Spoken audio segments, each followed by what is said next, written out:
Okay, what we're going to kind of do is kind of delve into the day trading. What type of things that we look for a good setup on a day trade. So one of the things that people always ask is it more important to learn the signals or the patterns? And the answer to that is both. It's not like you're having to learn a whole, pardon the expression, Chinese language. You're just learning a few signals and understanding what they represent or illustrate and applying them to patterns that work with a high degree of probabilities.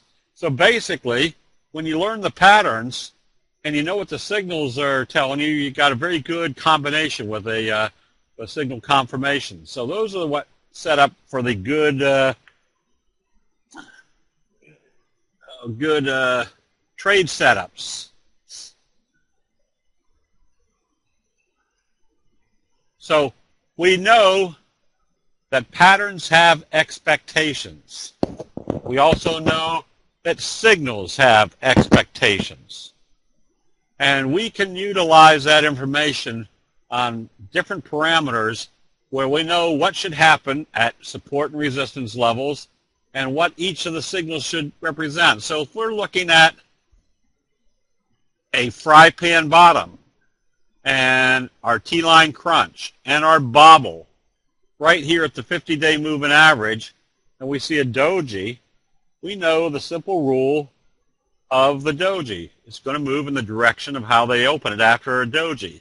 And if it's breaking out through a level that everybody else can watch, we can be buying, and I'm going to orient this toward day traders, we can be buying this for a day trade immediately because we know what our risk-reward factor is. First of all, we know what we should expect coming out of a slow curve / fry pan bottom / bobble and a T-line crunch if it's pushing up through a major resistance level. That if they open up positive after a doji, creating a doji sandwich, they're going to move positive with an extremely high degree of probability, and not only move positive, but probably with the same magnitude as the candle that finally broke through or was prior to our doji, that this trade right here, or this day right here, is probably going to be at least the same magnitude as this day right here. This is the same on the 1 minute, 5 minute, 10 minute, 30 minute, 60 minute, whatever time frame you're trading. And I'll get into that a little bit more as we go along.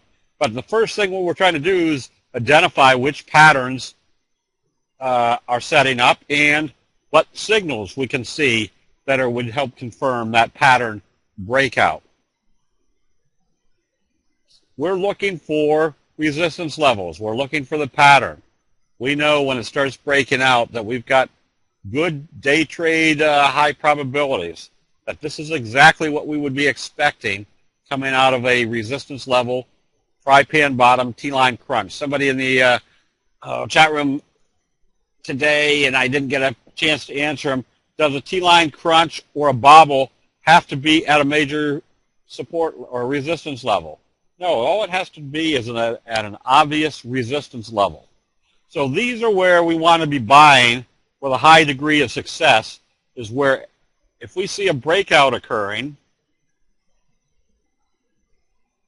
this is where we want to buy. And if we know what our pattern is, such as a fry pan bottom, and they gap it up through the resistance level, what is our expectations? Number one, our expectation is that we should have a strong price move coming out of a fry pan bottom. Number two, where should it break out? Right about where the fry pan bottom started. Number three, if they gap up through that level, what's it basically telling us? That they don't have any more concern about this resistance level, that there's a lot of strong buying going on for two reasons. One, they've gapped it up, and number two, they told us the resistance level isn't going to act as resistance. That means the buyers are there with probably a good force. And if we can add other factors, such as the beginning of a fry pan bottom, there's our slow curve, there's our breakout of the fry pan bottom and a 200-day moving average. Excuse me. This all comes back to our convergence analysis. But the more elements that we can put into our analysis visually, the higher the probability everything's working as expected. So this is where I look for, again, if I was day trading, these are the setups I'm looking for. My patterns, resistance levels, and bullish confirmation of either a signal, like we saw the left-right combo, a doji followed by a bullish engulfing signal. Where did it occur? Right smack dab on the 200-day moving average and at the breakout level. What should we expect? If they open up positive, you want to be buying immediately because everybody and their brother is going to be saying, man, they're not resisting here anymore, let's start buying. We just happen to be in early because we're prepared for that move. We're looking for the breakouts. And again, the more factors we can put into our analysis, fry pan bottom, staying above the T line, a doji followed by a gap up through the 50, we're expecting more upside. Do we always get huge days like this? Definitely not. But I keep reminding people that it puts us in situations with a much greater higher degree of probability that we will be in that big price move. This is basically telling us what is our expectation coming out of a fry pan bottom. If it breaks out, we should have a strong price move. Sometimes that happens just in one day. If I can see a resistance level, I can see a sandwich, doji sandwich, set up and breaking through the resistance level, and they gap it open the next day, what's that telling us? First of all, it's telling us that the resistance level is not acting as resistance. Secondly, it's telling us the fry pan bottom is breaking out. And third, left-right combo, gap up.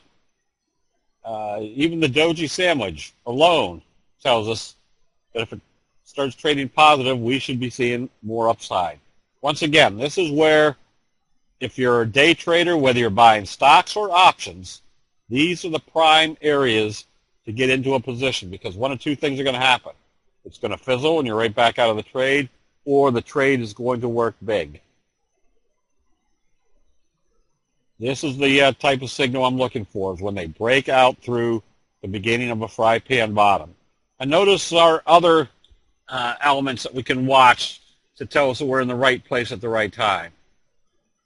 Notice what the T-line is doing. It's actually opened this day right here on the T-line and took it up through the resistance level. What was that telling us about the T-line? The T-line was not going to be breached. They were confirming the pattern. Strong price move. Maybe buying on this day, maybe buying on this day for a day trade, because that is the breakout area.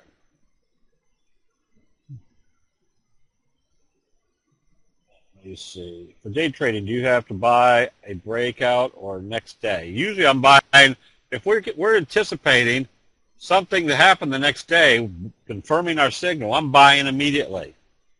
Again, are we going to get a big, huge move like this? No. But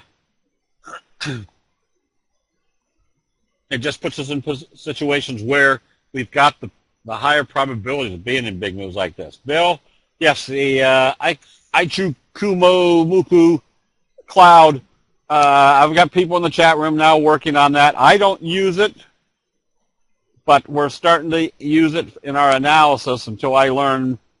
I mean, I've used it in the past. It's an additional confirmation. It's a good confirmation element to add to your candlestick charts.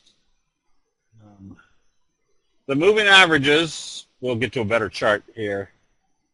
Fry pan bottom is a big rounding bottom that has no direction. We'll have to come back to it. Fry pan bottom, you can see right here. Just slow, big, rounding bottom. Looks like a fry pan. Now, remember, when we do our analysis, we're looking for buy signals in the oversold condition. But the stochastics are in the wrong, or not in the wrong place. They're in the opposite direction, or the opposite place, when a fry pan bottom is about ready to break out. And that's in the overbought condition. So back to Todd. The moving averages on here, the red one is the 200-day simple moving average. The blue is the 50-day simple moving average. And the gray is the 20-day simple moving average. Those are on our charts because every major money manager in the world uses those for making their analysis of when to buy or sell their positions in their portfolio. The one we use extensively is the 8 exponential moving average, which we call the T-line. And I'm going to kind of go on an offshoot here for a second. Remember that candlestick signals are the accumulative knowledge of everybody buying and selling during a particular time frame. Prices do not move based upon fundamentals. Prices move based upon the perception of fundamentals. And the Japanese race traders just developed charts that just captured the depiction of what's going on in investor sentiment. So you've got candlestick charts that are based on investor sentiment. Now, the moving averages, such as the 200, the 50, and the 20, that's where everybody's making their decisions around the world. Everybody has those on their charts. And the benefit we have is we can see exactly what their decisions are on those important technical levels. The 8 exponential moving average, nobody has that on their charts. There are a very minuscule number of investors or percentage of investors. And because it works so well, that creates another whole perspective of what the T-line is. And the T-line is basically like a Fibonacci number, a natural number, where human nature just uses that, I want to say on an unconscious basis, but that seems to be where human nature works the best. So essentially we've got the graphic depiction of investor sentiment and a support level that's based upon the natural occurrence of human nature. You add those two together, you've got an extremely strong combination to tell you what direction you're going as far as investor sentiment.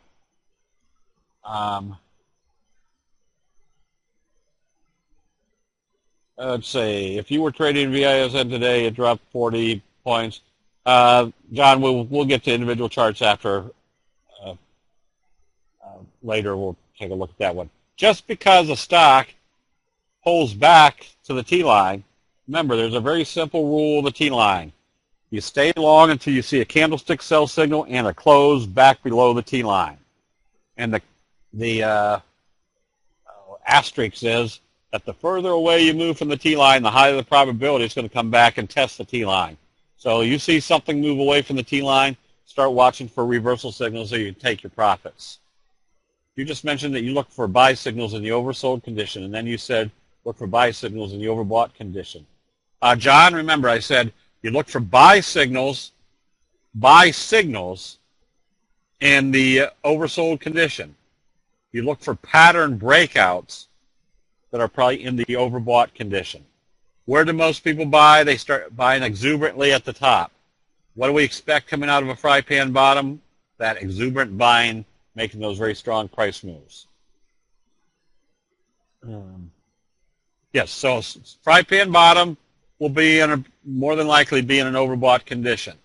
A J-hook pattern will usually be about mid-range somewhere in between the 20 and the 80. A cradle pattern. Cradle pattern is usually at the bottom. Scoop pattern, also at the bottom. But the fry pan bottom is usually at the overbought condition.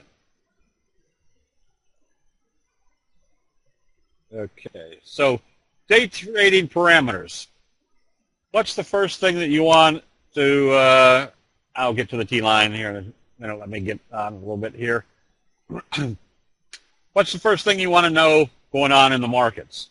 Well, you basically want to know what the market trend is doing. So if you're going to do a day trade, you might not be so anxious to do a day trade if you started seeing some sell signals in the overbought condition in the markets. That means there might not be a whole lot of strength in that individual chart.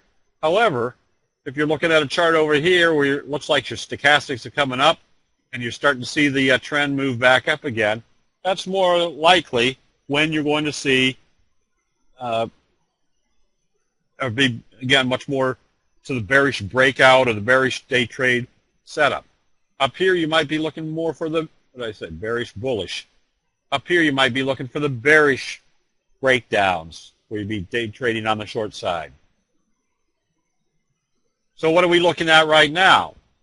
Well, if we're analyzing the trend of the market right now, look what we had happen today, right here at this resistance level at the top of our wedge formation. A doji. And what do we know about the doji rule? It's going to move in the direction of how they open it after a doji. So if they open this positive, what's it telling us? We probably have a doji sandwich in progress, which means they're going to close up above this the top of the this wedge resistance level, which means we're now in wave 3, probably the same magnitude as wave 1.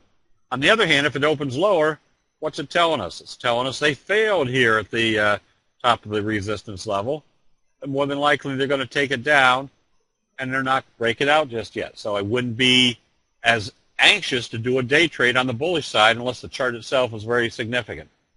Let's see, we don't have the little green line. Hilton is what we call the 3T line, and that's the 3 exponential moving average, which becomes much more effective the further away you start moving from the T line. Bob, it all depends on what time frame you're trading. I used to trade the E-minis off the 1-minute, 3-minute, 10-minute chart combination. Right now, I trade during the day. I trade cattle, cotton, crude oil, but I trade those off the 10-minute chart, and then when the 10-minute chart is setting up, then I'll go flip down to my 5-minute and my 1-minute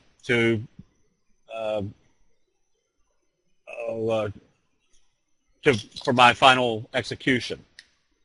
What do you mean by wave 3? Wave 3 is that we count things in waves. If this is wave 1, this is wave 2, and this breaks out, we're in wave 3. And wave 3 will usually be the same magnitude as wave 1. Does not have anything to do with Fibonacci numbers. Elliott wave. Elliott wave is a wave counting system, whereas we're just looking at the waves to see what's happening in our current trade. Does this work on Forex? Yes. Candlesticks is not the measurement of a market. Candlesticks are the measurement of human investor sentiment. Whether you're trading stocks, bonds, currencies, commodities, tulip bulbs, anything that has fear and greed, it's going to create a chart.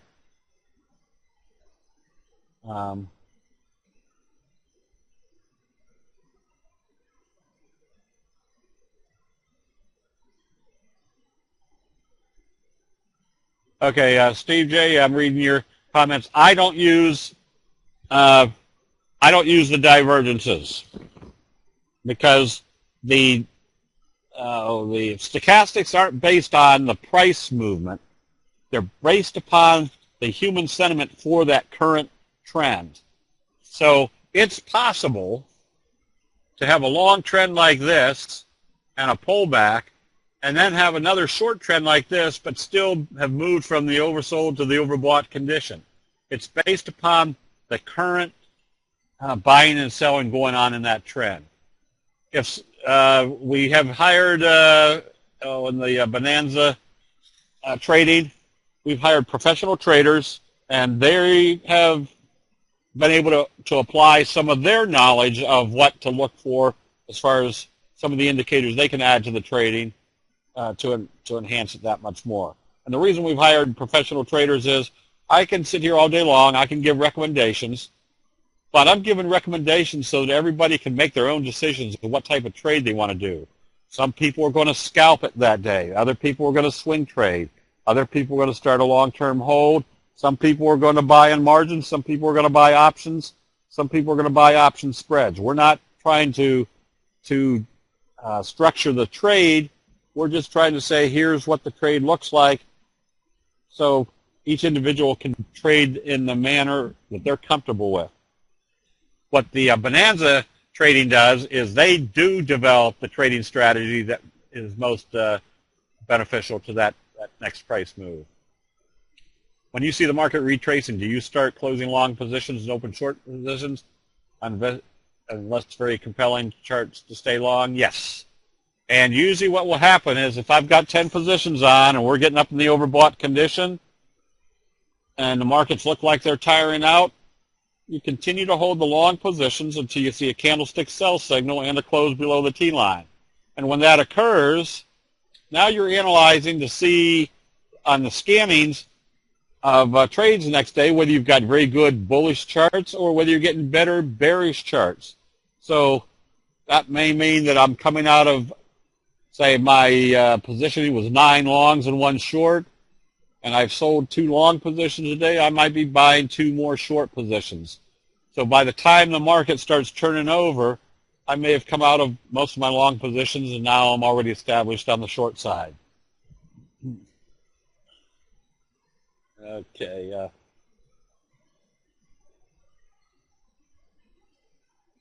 Maria, no, I don't think all trades are going to be debit spreads. I think they'll be both debit and credit.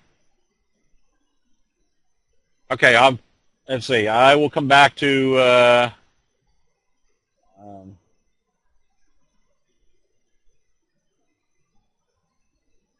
let me come back. Let me zip through here a little bit more. I'm getting toward the end of what to be looking for. So again, the first step is, what is the market telling us? What do we expect from the signal expectations? And what are the so that's where we set up our day trades using the 10-minute chart. For example, this is Netflix. You can see on a daily chart, when it broke out, what were we in? A 45 degree. We also saw on this last day trading today, do you buy a stock that's already up this big? That's where you flip to your 10-minute chart. And after the gap up today, notice what it really didn't do. It really didn't have any sell signal in the close below the T-line. I told you there wasn't any selling going on. Well, you could also look at, I skipped one here on Netflix somewhere.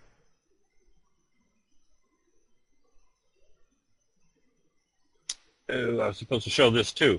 Here was a case where buying Netflix for a day trade over here. We had a left-right combo. Then we had a doji. And where did the doji occur? Just above the T-line. So this was a very simple trade. We recommended this in the chat room, that if Netflix opened positive, you can be buying it, because more than likely it's going to have a day this magnitude, same as this magnitude right here, which makes for a good day trade. So again, when we see a big breakout like this, I flip to the 10-minute chart, and what's the 10-minute chart telling me? If I'm analyzing a chart like this, again, there's our bobble. And what happens when the bobble doesn't close below the T-line? You got the T-line crunch pushing you back up through the resistance level, the 50-day moving average. What happens if it opens positive the next day and gaps up especially? A lot of people say, well, shoot, I say a lot of people. I hear so often that stock price gaps up, and what are they going to do? They're going to wait for it to pull back so they can get in. So you have to think of the rationale of that. If this is a chart that's telling you they gapped it up and it's a very bullish setup, why the heck are you waiting for sellers to come in? Number one, because that tells you it's not that strong. And number two, if you're waiting for a pullback, you must, let's see, how do I say this? Everybody must think they're the king of trading, that they can wait for a pullback, and when they buy, it's going to turn right around and go right back up again because it pulled back to where they wanted to buy. If I see a pattern breakout, I'm buying immediately, because that's exactly what we expect coming out of that pattern. Let's see. I bought spreads on Netflix, and I mentioned that in the chat room the other day, because we knew that earnings were coming out. I'd bought calls down here, and I'd pretty much more than, I think I tripled my money on those calls. But then I had big profits in them, and we were going into earnings. So I moved to a more conservative strategy. I took profits on these, on that position. I say that position. I could only afford to buy one call.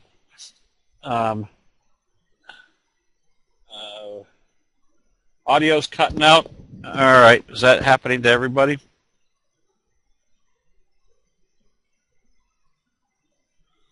So I moved my position to a more conservative position, which was I did a spread. I bought the 490s and sold the 500s. So I bought them for $3.60 because I didn't know whether this was going to gap down because of bad earnings. But we could tell that they were already buying this stock with great enthusiasm. How did we know that? First of all, we have a left-right combo coming right off the 200-day moving average. Then we have a doji sandwich. And what do we expect coming off a doji sandwich? More upside. Then they gapped it up through the resistance level. Then they gapped it up again. And notice up here, when they were consolidating, they weren't even consolidating negative. They were just trading flat. So I took the profits and bought the spread because what would happen if it failed? Well, I didn't have as much money involved in it, and if it moved positive, my percentage return would be pretty great. So I bought them at 360 and sold them out on the open today at 950. So, what was my maximum I could make on a $10 spread? $10, and I sold them out at 950 and moved on to something else.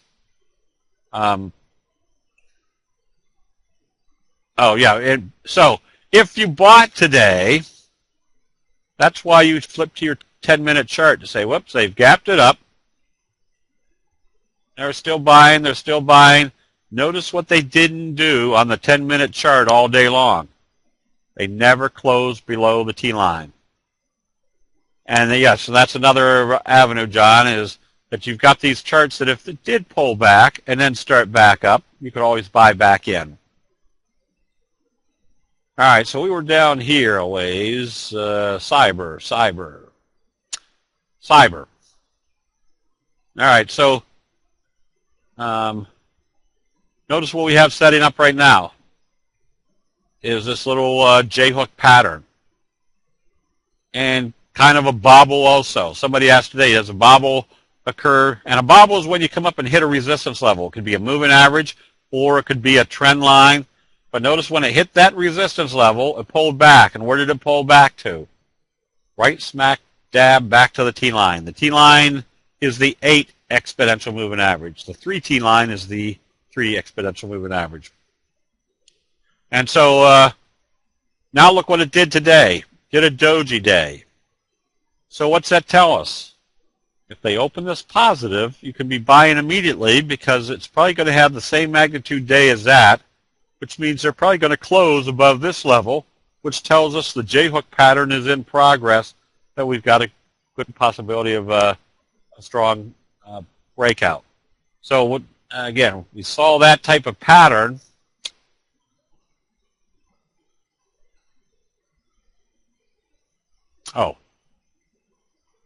And notice what it did over here.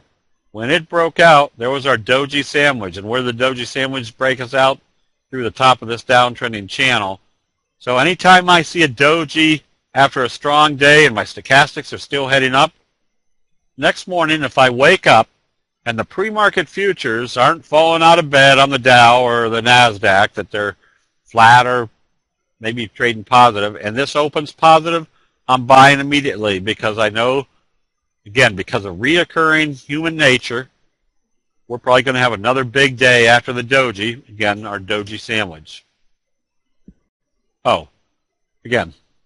Somebody was asking, what is a bobble? A bobble is when you hit a resistance level and you start seeing a sell signal. You take your profits because a lot of people say, well, if you're buying here, what's your first target? Well, first target is I'll see what it does when it hits the first major moving average, the 50. It pulls back, you're taking profits, but notice what it really doesn't do. It never really closes below the T-line, or after the day it did, it came right back up again. We can see that the T-line is now acting like a T-line crunch. We can either be buying here, or notice what it did. When it opened positive, we were buying immediately because that told us that this J-hook pattern bobble is now confirming that there was more upside. We're buying on that day, whether you're buying based upon buying options, day trading, swing trading, whatever, you were in at the right position at the right time. So I was using that chart to say, does this look familiar? Same thing. If this opens positive, especially if the gap up tomorrow, you want to be buying immediately because that tells you that J-hook pattern bobble is now in progress. So you can use your analysis, which way the market's going, which way is your stock trending, and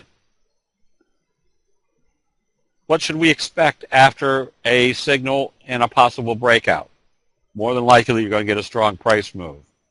I'm trading crude oil, and we had huge profits on crude oil. We were buying it down at the 53.50 area, and we sold out at 50, I think it was 57.50. So we were making about $4,000 a contract. And then look what it started doing today. Let me do this. This is because on a daily chart of crude oil, we were buying down here when it did the started the J-hook pattern, left-right combo right off the 50-day moving average. Then it broke out, and today it was trading like this, kind of an indecisive day. So during the day, it was trading like this. So we didn't know whether it was going to do a doji today and then back off. So we took our profits. But where did we buy back? When it broke out through this little wedge formation on a bullish harami and then bullish confirmation. And notice what happened once it got up through the T-line. We didn't have to worry about taking profits until it came up here and did a hanging man and then started selling. What's our simple rule of the T-line? Again, this is all based on the 10-minute chart. The further away you move from the T-line, the higher the probability it's going to come back and test it. So if I see a sell signal, a hanging man, and it confirms the next 10 minutes, where do you think it's coming back to again? Back to the T-line. We closed it out, and we would buy back on the next buy signal and close above the T-line, which hadn't happened. So anyways, this is not rocket science. This is just using the candlestick signals and trading the pattern setups. If you just learn a few of them, even if you know what the doji sandwich is, or the best friend signal, or the left-right combo, and then you see them occurring at the end of a fry pan bottom, a J-hook pattern, a scoop pattern, then you pretty much can tell what's going to happen next with a high degree of probability that you're at a breakout level because the patterns and the signals are both confirming. Can you show a doji sandwich? Yes, I can show a doji sandwich. Doji sandwich is when you have a bullish day, then you have a doji, and what's our simple rule of a doji? They're going to move it in the direction of how they open it after a doji. So if they open up positive the next day, we're buying immediately because that tells us that this day right here is probably going to be the same magnitude as this day right here, or doji sandwich. There's the doji sandwiched in between. Best friend is basically a doji followed by a gap up. Usually you'd like to see it in the oversold condition. And I'll get to some here. Let me go. I'm going to scroll back up and answer as many questions as I can. I did earnings play on Netflix, made $2,000 an hour. Yep. A bobble, again, is where you see a resistance level, it pulls back. And that resistance level may be a moving average or a resistant or a trend line, pulls back to the T-line, and the T-line won't let it close below the T-line, and they start pushing it back up. That's the bobble. That comes up and bobbles and then comes back up through. Oh, Sec, I see you haven't had some answers on Bonanza. They're probably inundated. We're getting good response. They're trying to get back to everybody as fast as possible. If you are having problems by the midday tomorrow, email me, Steve at Candlestick Forum. Say I still haven't heard anybody. I'll get you emailed to somebody that can help you out. Is there a pattern or a signal cheat sheet? Terry, I've got flashcards that you can buy that you will have all the signals on one side and the description of the signals and how to use them on the back side. Same thing with the patterns. So there's flashcards that you can keep next to your desk. We also have a mouse pad that have the 12 major signals on them. And we also have a 2-foot by 3-foot glossy poster that every American family should have hung up in their bedroom or in their living room. or bedroom, whatever turns you on. Where is the best place to find futures? Oh, John, they should be on all charting services.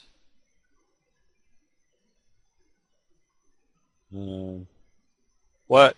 When you buy right away, is that after 15 minutes? No. Ralph, we do in the chat rooms that sometimes when we do our live sessions, on our website, we've got probably 40, 50, 60 training videos, entry and exit strategies, how to scan for the best trades, your stop loss procedures, how to set up your debit spreads or credit spreads, all aspects of trading using the candlestick signals to put the probabilities in your favor. But instead of buying the videos, about once a week we try to have a training session where I might come in and say, all right, we're going to do entry and exit strategy on Friday night, and we'll do an hour of live best entry and exit strategies using candlesticks. So my entry may be within 15 seconds. If I see that the market's opening the right way, that the stock is opening up and starting to trade higher immediately, I usually wait a minute or two to see what the initial reaction is going to be. Sometimes it's 45 minutes. If the market opens lower and the stock opens lower, but it's not going anywhere, I wait for the market to turn around. Jeremiah, no, we have different formulas and they're all done at the same time. If I'm looking for fry pan bottoms, I go to the fry pan bottom scan and see if there's anything. If J-hook patterns or the best friend signal, there's all formulas for those. And it's very simple. Once you put them in, you just refresh your trading each day and it will show which one of those signals is setting up. This is recorded, yes. A lot of people use the 1 minute, 5 minute, 15 minute chart. Why do you use a 10 minute instead of the 15? I've just found, Aaron, that it works better for me. And it's all, again, depends on how fast or slow you want to be trading. As I said, back in my younger days, I would use the 1 minute, 3 minute, 10 minute chart combination trading the S&P E-minis. Right now, during the day, because I can't trade as fast because I've got everything's going on, but I'll have a couple trades on, and they're usually based on the 10-minute charts.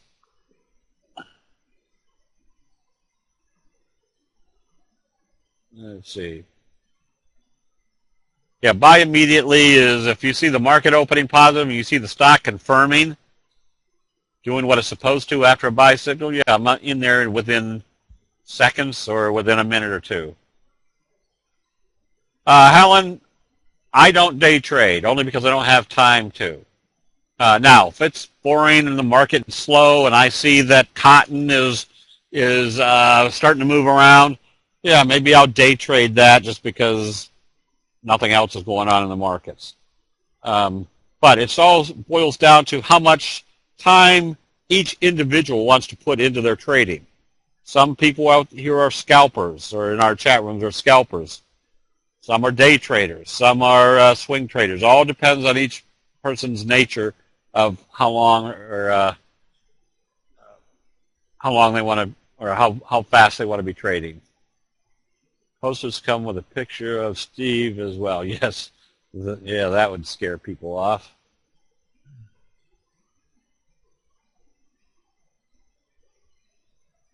Let's see. Do you call out option trades in the room? We have a separate option trading room, and the reason we did that is we've got about 250 people in our stock trading room, and again, those people want to learn how to trade stocks effectively.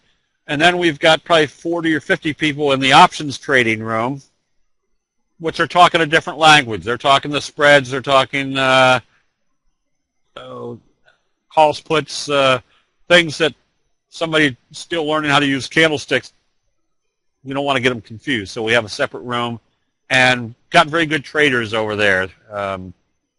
So I come in 2 or 3 times a day, and I may say, all right, you want to be looking at this stock or this stock. It's setting up nicely for an option trade, or here's a good spread, makes sense on this trade to do a spread. So I'll kind of give some guidelines, but I only give guidelines. Everybody else has to make their own decision of what type of trading they want to trade. Where do we get those formulas?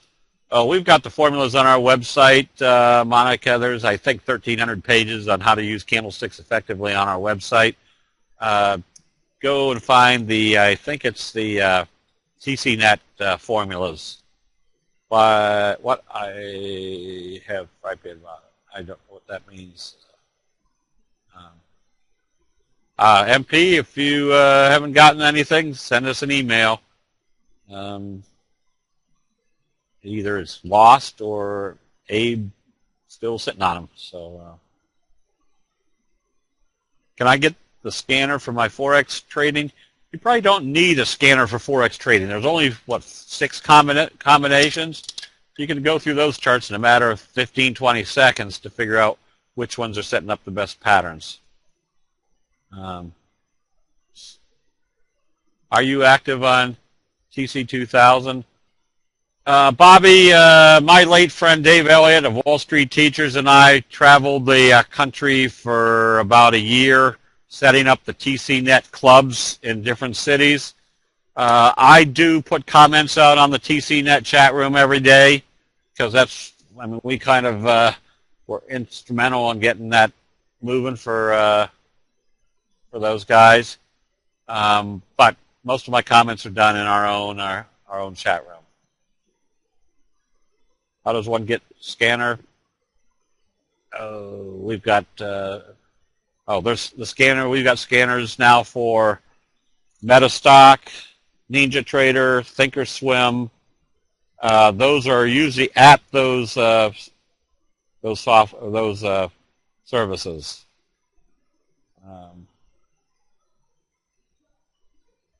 Oh yeah, you should be able to, once you put the scan formulas on TC or Thinkorswim, they should stay there all the time.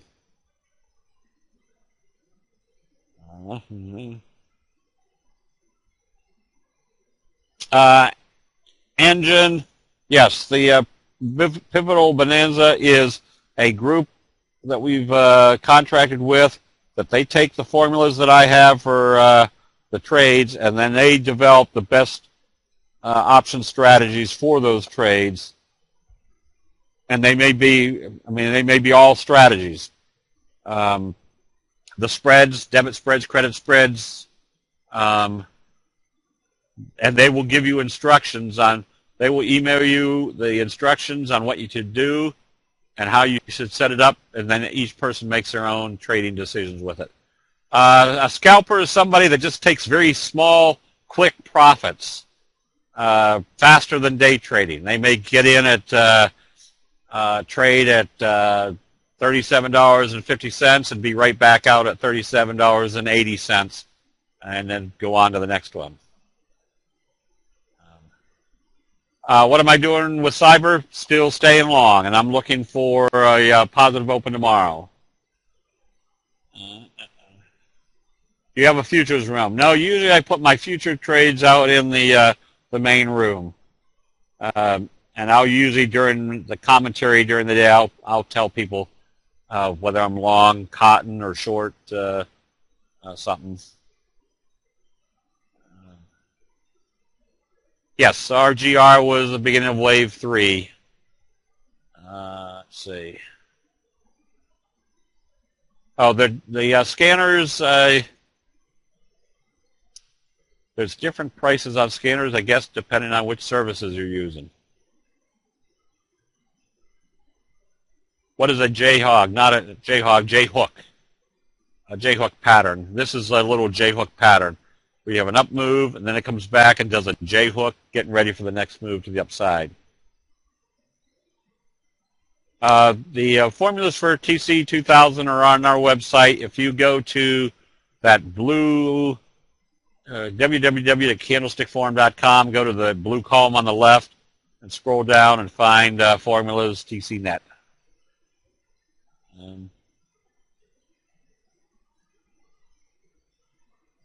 Perla, they will make sure you know how to use everything. Oh, no problem, Ralph.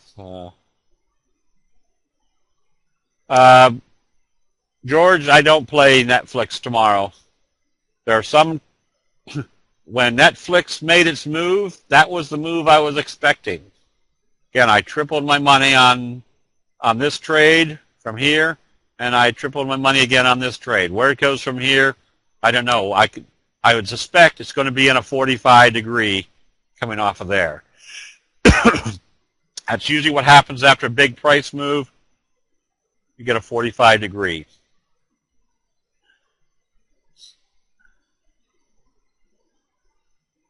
Jarek, yes, cyber options are, anything's expensive based on what you're trading. If it's if you're having to buy, I bought I think some of the calls for $3.50, but I'm anticipating they'll go to $12 or $15. How can I start trading on it? I only got email alert, don't know how to enter the trade. They should give you an explanation of exactly what you do with a trade, the verbiage you use, even if you're talking to your own broker of what to do.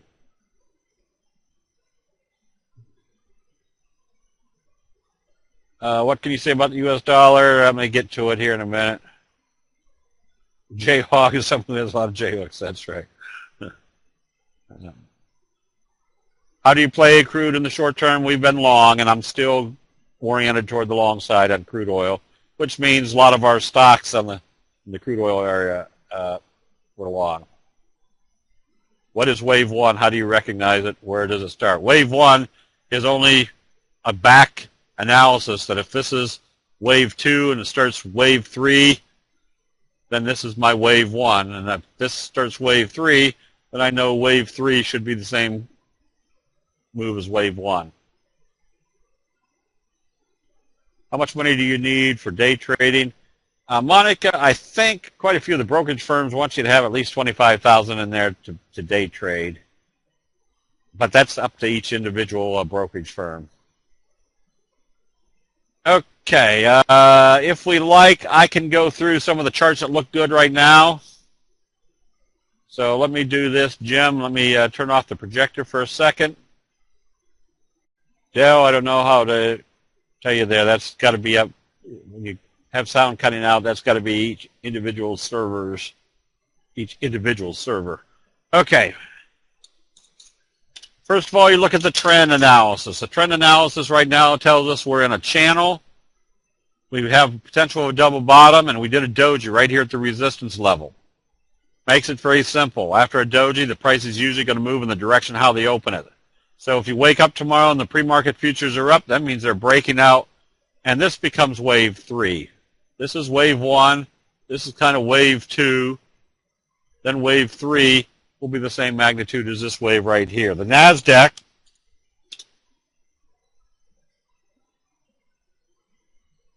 same scenario. Notice how it bottomed out with a left-right combo right off the 50-day moving average, and the same area it bottomed out before. Today we had a decent day, yep, not too bad a day, on the NASDAQ. And notice where the NASDAQ is trading. Make this a little bit bigger.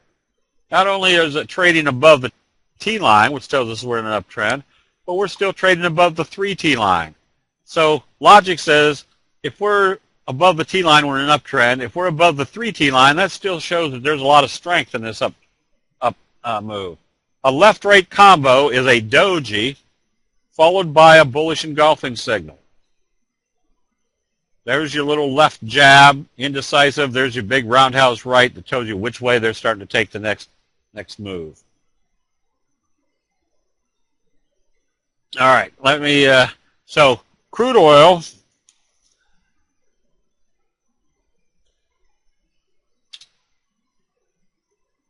Crude oil we were buying from down here.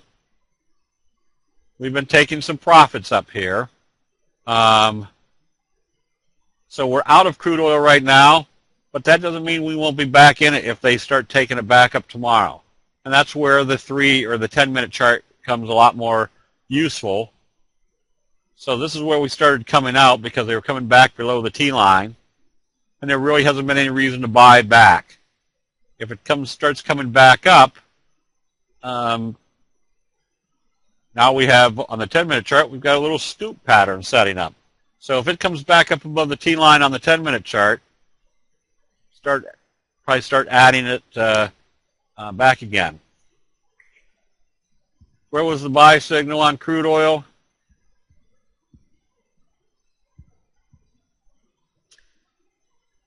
Your ultimate bottom was right down here at the bullish left-right combo.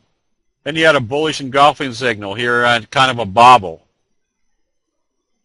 Then you had another left-right combo after it came up through the resistance level. So basically it was telling you they weren't coming back down below the T-line. So every time they brought it back, we saw another buy signal. There's your left-right or your doji sandwich. So you have a left-right combo, a doji sandwich, and then bullish trading that took you where? Out through this resistance level. And notice what happens when they break out of a resistance level. It's usually a big price move. I'm usually following the 10-minute chart. Now, as you can see, this up here shows it's like the 15-minute delayed on, well, it's not on the, it shows a 15-minute delayed, but that's on the stocks during the day. I don't trade stocks off this chart. I'm usually trading commodities off this chart. Gold right now is in a sideways mode. I wouldn't be long or short gold. Interest rates, the 10-year notes, very slow uptrend, which tells you the interest rates aren't going anywhere down, or the bond price is slowly going up, yields are slowly going down. The dollar has backed off, but notice where it keeps backing off to, right back to the 50-day moving average. The 50-day moving average continues to act as support. Where was the profit taking on this move? Well, this is kind of your best friend, where you have a doji gap up. Then you had your evening star signal taking it back down. So this is where it becomes a lot more easy to analyze what a trend is doing based upon the candlestick signals. We can see the trend is kind of sideways using the 50 as support, and looks like there's a top of a trend channel here. The 30-year note, let's see if this is it. That's pretty much sideways. Another one that I wouldn't be long or short right now, just because there's really no direction on the 30 years.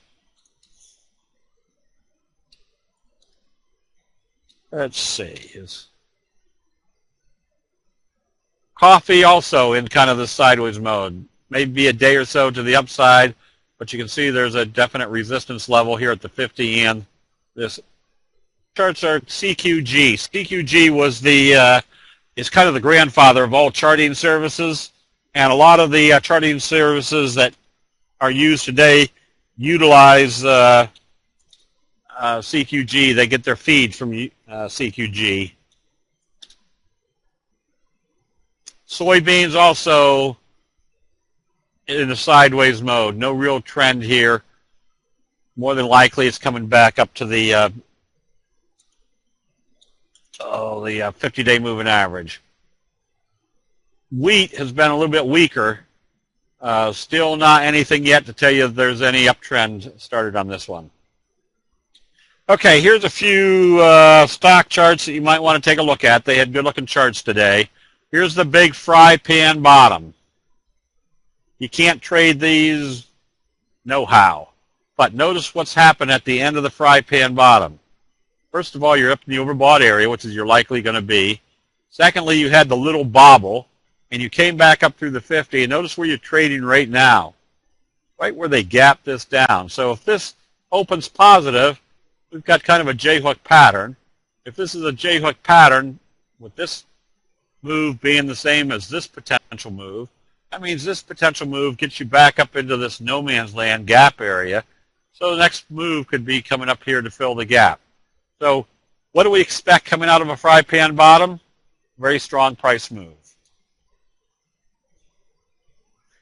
Who wrote this one? Oh, that's G-Man. J-Man, big price move. Notice the pullback, very indecisive. There's your slow curve. Backed off a little bit today, but this makes it very simple. If they come back up through today's open, that means you probably have a J-hook pattern in progress, which means this wave right here will be the same magnitude as this wave right here.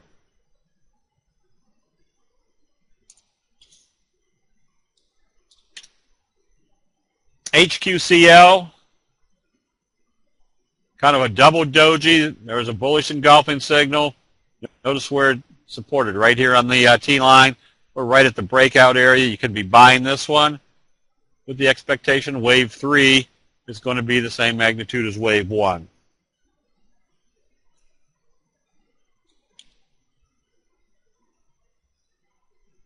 Oops, I did that wrong. ACRX.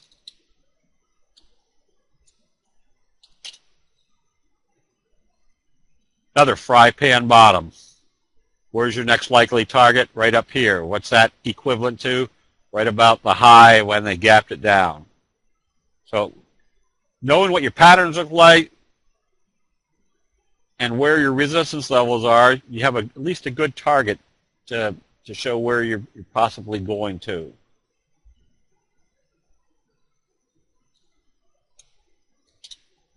PTLA, another nice fry pan bottom. And notice where it bounced off, right off the 50-day moving average. Make this a little bit smaller, and you can see more plainly. Essentially, you have wave 1, wave 2, going into wave 3.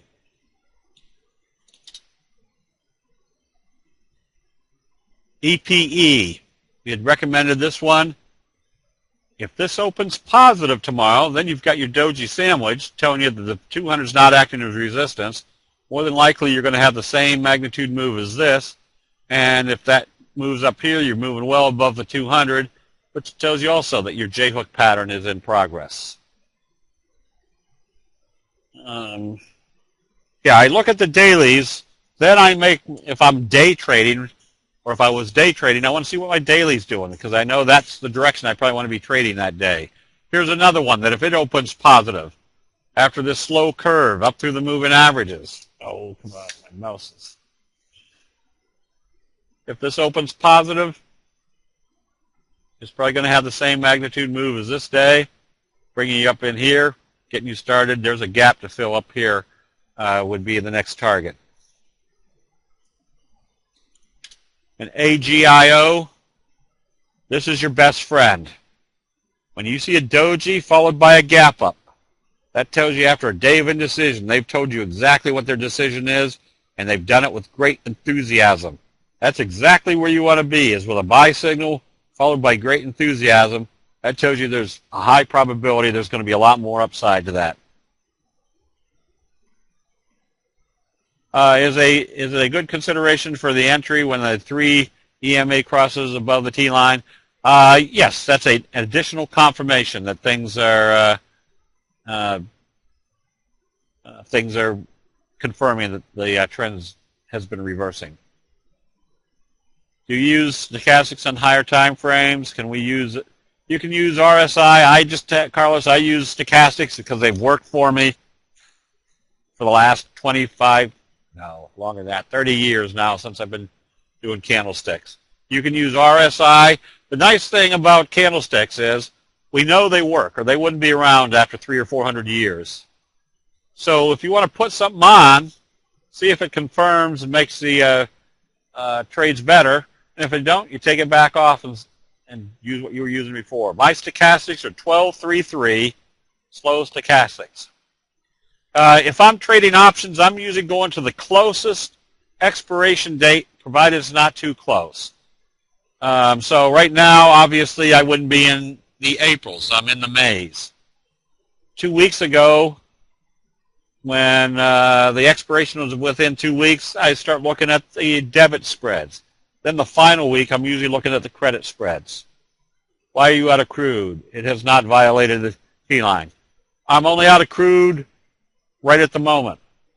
If it, because I was trading off taking profits off the 10-minute chart, that doesn't keep me from not getting back in as soon as I see it come back up through the 10-minute chart That's the daily. As soon as my 10-minute chart does another buy signal, I'll come back in. If it doesn't, I'm not out on anything.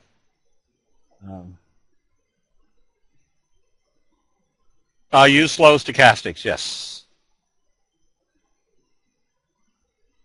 Let's see, CNAT.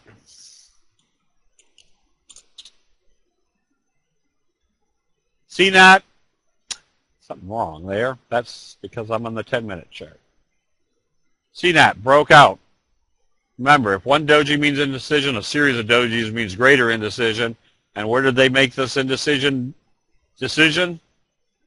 Right off the 50-day moving average, right off this trend channel. Is a false signal stochastics on 3 minutes? Is it a false signal stochastic on 3 minutes? I don't understand the question. What is the T-line and what are the settings? The T-line is the 8 exponential moving average. I trade the debit spreads about 2 weeks before expiration. Because where's your biggest profitability on a debit spread? It's at expiration, where the price should, if you've got a $5 spread, on expiration it should be approximately $5. If you get too far out in front of the expiration, you might have where you're buying the 50s and you're selling the 55s, and all of a sudden the next 3 days the stock goes to 68. Well, more than likely your 55s are going to move up faster than your 50s, and so you're losing money even though the trade's going in the right direction. The closer you are to expiration date, the spread will move back toward that $5 spread is what you're looking for. Heikin-Ashi, I help people write the formulas for Heikin-Ashi. It's kind of a vanilla trading program. My suggestion is test out the candlestick signals and the T-line. You're going to find that's the most effective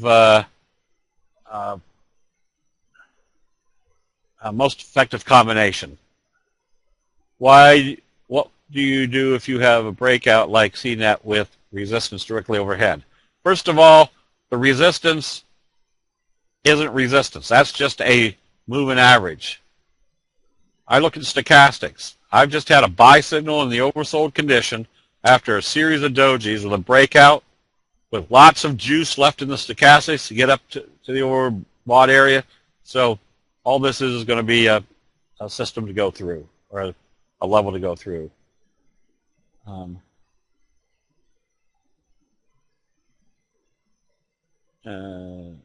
ICA-Chumi cloud we're working on that. It's very, very useful. It's another way to improve the probabilities of staying in a trade at the right time.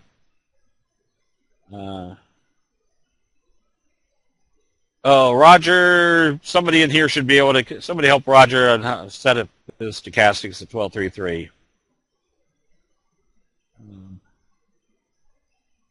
You only use buy stops. You can use a contingency order for options.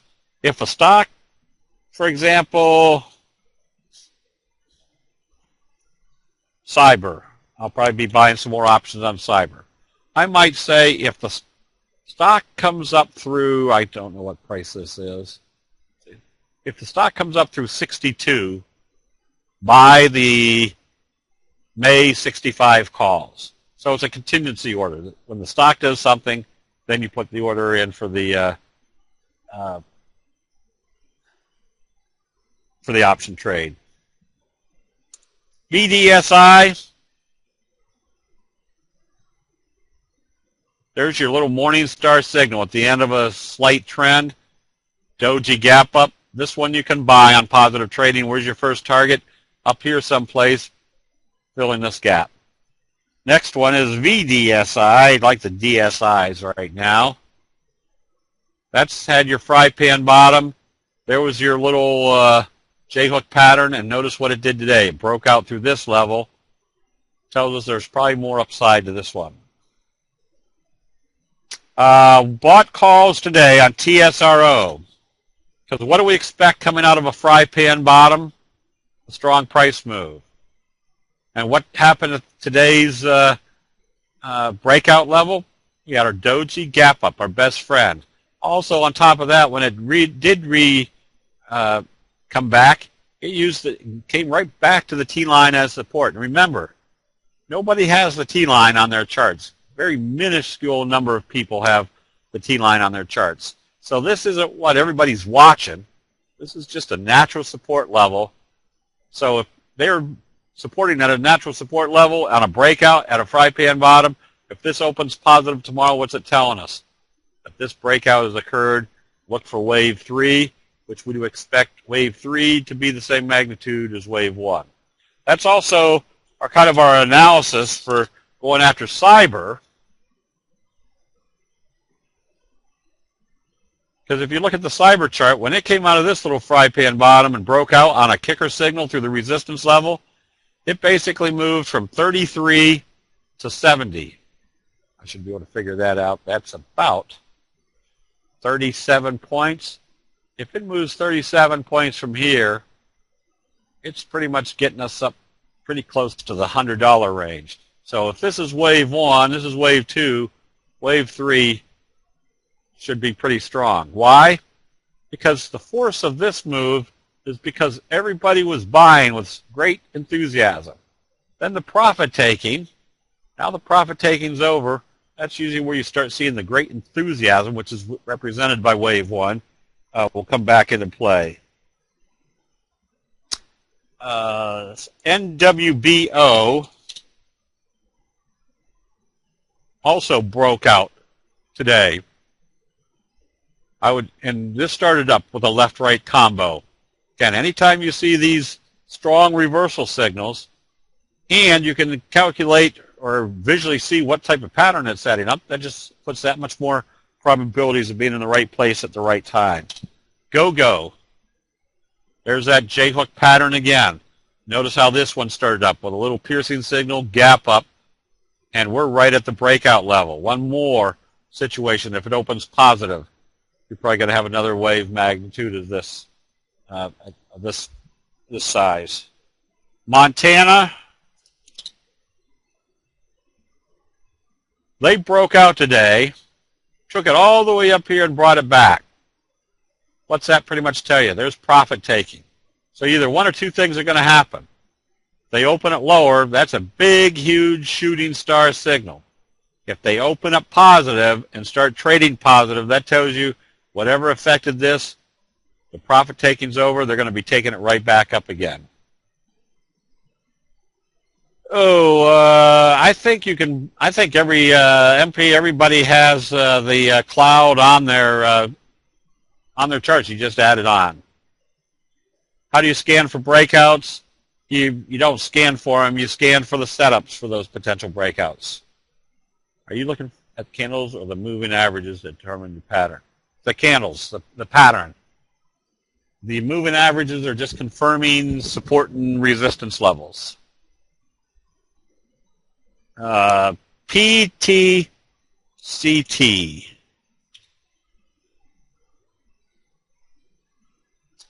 All right, we know the kicker signal is your strongest reversal signal. And we know the flutter kicker signal is very easy to apply. Notice that they opened here and closed here yesterday. Today, they gapped it up above the previous day's open, but they did a doji. And what do we know about a doji? They're going to move it in the direction how they open it after doji. So if they open it positive, you want to be buying immediately because you're going to have a bullish day. And if you have a bullish day, if you took out this little doji, the flutter, you basically have a kicker signal that tells you there's going to be a very strong move to the upside. So the flutter kicker setup is a very good alert that if it opens positive the next day, you can be buying immediately. And data, another little doji gap up. Where did it close? Right smack dab at the resistance level. If this opens positive, now you're in wave 3 coming out of this fry pan bottom. And CSLT, Very simple. You've got kind of that little morning star signal. You're right here at the moving averages. If they open above here, confirming the signal, also telling you they're breaking out, where's your next target? Back up here to the resistance level. So at least you know where your trade's going to be, where your target's going to be. And Sargent, another one that closed right smack dab on the 50 after a bobble. Tells us if they open a positive, the 50 is not acting as resistance. The J-hook pattern's confirming. Next target should be right up here. So this makes it very simple for entry and exit strategies and a day trade that if it opens positive, more than likely it's going to move right up to that the 200-day moving average. A flutter kicker signal, Sandra, is a bearish day. The next day they gap it up and do a doji, which is indecision. But we know the simple rule of the doji that if it opens positive, it's going to move in the direction of how they open it. So if they open up positive the next day and start moving positive and have a positive candle, if you took that little doji out of the way, you'd have a kicker signal. So that little doji is kind of the flutter. Whoops. Apple has not been able to get out of its own way. So there are times where you can analyze a chart to say, I don't want to be long or short because we're in a wedge. We know they're supporting right here, but they're resisting here. If I was going to buy Apple, I'd rather pay it for it up here knowing that it broke out. Facebook did a bullish engulfing, but it's kind of failed. It's still stuck in this wedge. So Facebook, I wouldn't be long or short. Amazon,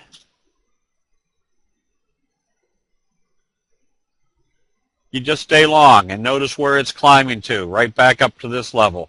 If it breaks out through there, going to have another move this magnitude.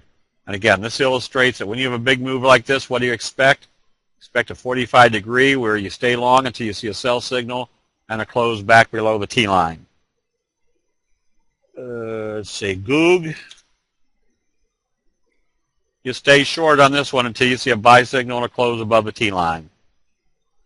And Netflix, if you're trading this one, expect a 45-degree, which is the same trajectory as what it was doing before the pullback. All right, we're going to call it a night. Usually we do a lot more afterwards, but ADXS, again, there was that slow curve putting us into wave 3. Now we're in the J-hook. It never closed below the T-line. So if it needs to open positive and trade positive. If it trades back below the T-line, you close it out. Okay, I'm going to call it a night only because my throat's a little bit testy tonight. So with that, we'll see everybody bright and early in the chat rooms tomorrow. We'll see you then.